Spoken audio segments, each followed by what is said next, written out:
Hey guys, मेरा नाम है सौरभ मिश्रा और आज इस वीडियो में हम लोग कोड से फ्री एक प्रैक्टिस प्रॉब्लम को डिस्कस करने वाले हैं जिसका नाम है अ बैलेंस्ड कॉन्टेस्ट। इसका जो कोड है वो है PERFCONT। डिफिकल्टी लेवल इसकी केक वॉक है और इसकी जो प्रीरिक्विजिट है वो नन है। तो सबसे पहले चलते हैं और इसकी प्रॉब्लम स्टेटमेंट को विजिट करते हैं। तो यार अभी हम लोग पहुंच चुके हैं बैलेंस कॉन्टेस्ट के प्रॉब्लम स्टेटमेंट पे। ये सिंपल बोला है, Chef wants to organise a contest. एक कॉन्टेस्ट ऑर्गेनाइज कराना चाहता है।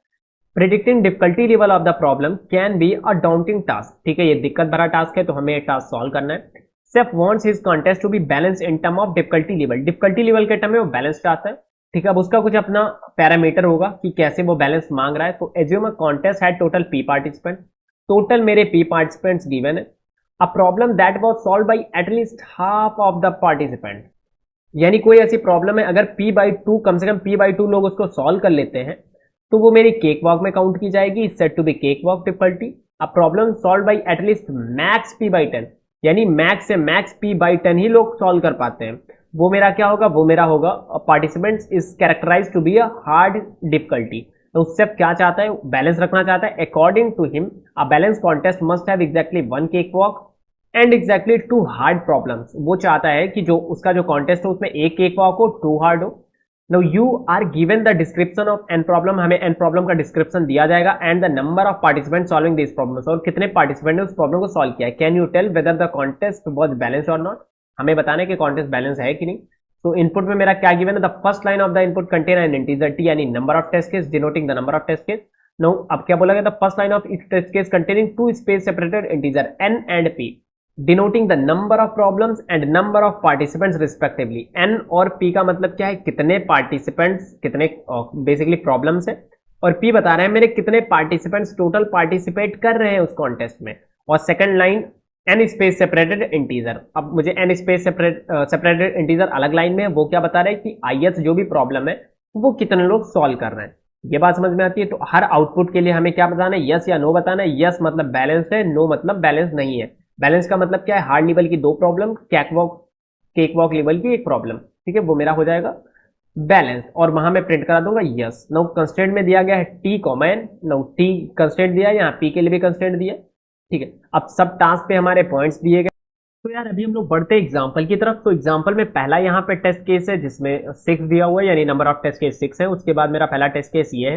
तो 3, 100, इसका मतलब मेरी 100 प्रॉब्लम है। तो 100 डिवाइडेड बाई 2 मेरा हो जाएगा 50, और 100 डिवाइडेड बाई 10 मेरा क्या हो जाएगा, यहाँ पे हो जाएगा सिंपली मेरा 10।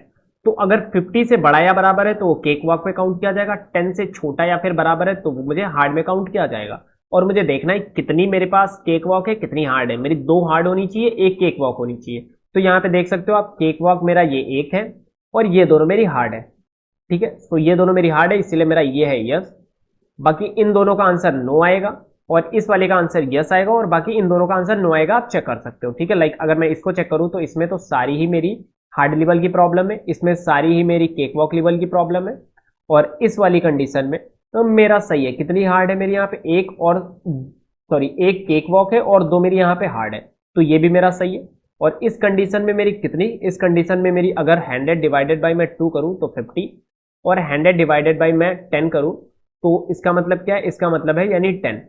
तो मेरी हार्ड कितनी है यहाँ पे, इस वाले टेस्ट केस में हार्ड मेरी एक ये हार्ड है और एक ये हार्ड है, एक ये हार्ड है, तीनों ही मेरी हार्ड है। बट मुझे क्या चाहिए, मुझे सिर्फ 2 हार्ड चाहिए, 1 केक वॉक चाहिए। तो यहाँ पे अगर मैं केक वॉक और हार्ड की कंडीशन लिखूं तो ये सिंपल क्या है, केक वॉक की जो मेरी कंडीशन है वो ये है कि जो मेरा k डिवाइडेड बाई 2 से बड़ी होनी चाहिए वैल्यू। ठीक है, अगर कोई वैल्यू कोई मेरी प्रॉब्लम है उसको p जो है नंबर ऑफ पार्टिसिपेंट्स है वो greater than equal to k/2 के, इसका मतलब वो केक वॉक है, और less than equal to k/10 है, इसका मतलब वो हार्ड लेवल की प्रॉब्लम है। तो मैं पूरी एरे को ट्रेवर्स करूंगा और किसी भी टाइम पे अगर केक वॉक होगा मेरा तो केक वॉक में इंक्रीज करूंगा, वरना मैं हार्ड में इंक्रीज करूंगा, और लास्ट में जाके मैं चेक कर लूंगा कि केक वॉक मेरी कितनी है, हार्ड कितनी है। केक वॉक 1 होना चाहिए, हार्ड मेरी 2 होनी चाहिए। अगर ऐसा है तो मैं यस प्रिंट कर दूंगा। अब एक काम करते हैं, हम लोग कोडिंग पार्ट पे चलते हैं और इसका सोल्यूशन सबमिट करते हैं। तो यार हम लोग पहुंच चुके हैं कोडिंग करने के लिए, और सबसे पहले हम लोग यहाँ पे टी इनपुट लेंगे यानी नंबर ऑफ टेस्ट केस। उसके बाद हम इतनी बार लूप चलाएंगे, तो for underscore in range T bar मैंने लूप चलाया। हर बार मुझे क्या करना है, एन और के की वैल्यू लेनी है। तो मैप के फॉरवर्ड में मैं वैल्यू लूंगा इंट इनपुट डॉट स्प्लिट, ये मैंने वैल्यू ले ली। और मैंने क्या किया, एक एरे लिया, एरे को मैं लिस्ट में कन्वर्ट करके map int input dot split कुछ ऐसी वैल्यू लेता हूं। ठीक है, अब मेरी एरे 1 हो गई है। अब मैं क्या करूंगा, सिंपली मुझे पहले केक वॉक के लिए कंडीशन चाहिए, तो केक वॉक के लिए जो मेरी कंडीशन होगी ये क्या होगी, k डिवाइडेड बाई 2, और जो मेरी हार्ड लेवल वाली कंडीशन होगी वो होगी k डिवाइडेड बाई 10। तो मैं अब एक काम करूंगा और केक सी की वैल्यू 0 ले लूंगा, एच की वैल्यू 0 ले लूंगा, ताकि मैं केक वॉक और हार्ड लेवल की प्रॉब्लम का काउंट रख सकूं। अब मैं क्या करूंगा, पूरी एरे में ट्रेवर्स करूंगा एक बार, तो फॉर आइटम इन एरे, अगर किसी भी टाइम पे जो भी मेरा आइटम है ये ग्रेटर देन हो या इक्वल टू हो केक वॉक की जो भी कैपेसिटी उसके, तो C plus equal to 1। Elif दूसरी कंडीशन में क्या लगाता हूं, दूसरी कंडीशन में लगाता हूं एलिफ। तो एलिफ में यहां पे लिखता हूं कि अगर जो भी मेरी आइटम है दैट मेरी लेस देन हो इक्वल टू किसके, हार्ड के, तो मैं सिंपल क्या करूंगा, एच प्लस इक्वल टू 1 करूंगा। एल्स तीसरी कंडीशन से मुझे कोई मतलब नहीं। तो अगर ऐसा होता है तो मैं सिंपली चेक करता हूं, क्या चेक करूंगा कि अगर मेरी केक वॉक की वैल्यू 1 है और हार्ड की वैल्यू 2 है तो मैं प्रिंट करा दूंगा यस, तो प्रिंट यस। एल्स में मैं प्रिंट करा दूंगा नो, तो एल्स में प्रिंट, और यहां पे मैं नो प्रिंट कराता हूं। अब एक काम करता हूं, इस टेस्ट केस को कॉपी कर लेता हूं जिसको हमें यहाँ पे रन करा के चेक करना है। तो कंट्रोल पी रन, और मेरा जो आंसर आना चाहिए yes no no yes no no. तो आप देख सकते हो आंसर आ रहा है yes no no yes no no, और अब मैं इसको कर दूंगा सबमिट। तो आप देख सकते हो हमारा सोल्यूशन सबमिट हो चुका है। सिंपल सी बात थी, कुछ खास नहीं था इसमें, पूरे एरे को हमने ट्रेवर्स करा है और केक वॉक और हार्ड की जो भी कंडीशन थी उस पर चेक कर लिया, और केक वॉक की वैल्यू बढ़ाई और हार्ड की वैल्यू बढ़ाई। अगर हार्ड की वैल्यू 2 है, केक वॉक की वैल्यू 1 है, तो आंसर है यस, वरना आंसर है नो। तो यार ये था हमारा आज का वीडियो। अगर वीडियो पसंद आया है तो वीडियो को लाइक करो और अपने दोस्तों में शेयर कर दो, और अगर आपके मन में किसी भी तरीके का डाउट हो तो कमेंट बॉक्स में जरूर लिखो। और सबसे इंपॉर्टेंट बात, अगर अभी तक आपने हमारे यूट्यूब चैनल को सब्सक्राइब नहीं किया तो जल्दी से जाके कर दो यार, क्योंकि यहाँ पे आपको हर हफ्ते डेटा स्ट्रक्चर एंड एल्गोरिथम और कॉम्पिटिटिव प्रोग्रामिंग के ऊपर बहुत सारे वीडियोस मिलने वाले हैं। और मैं मिलूंगा आपको अगले वीडियो में, तब तक के लिए कीप कोडिंग।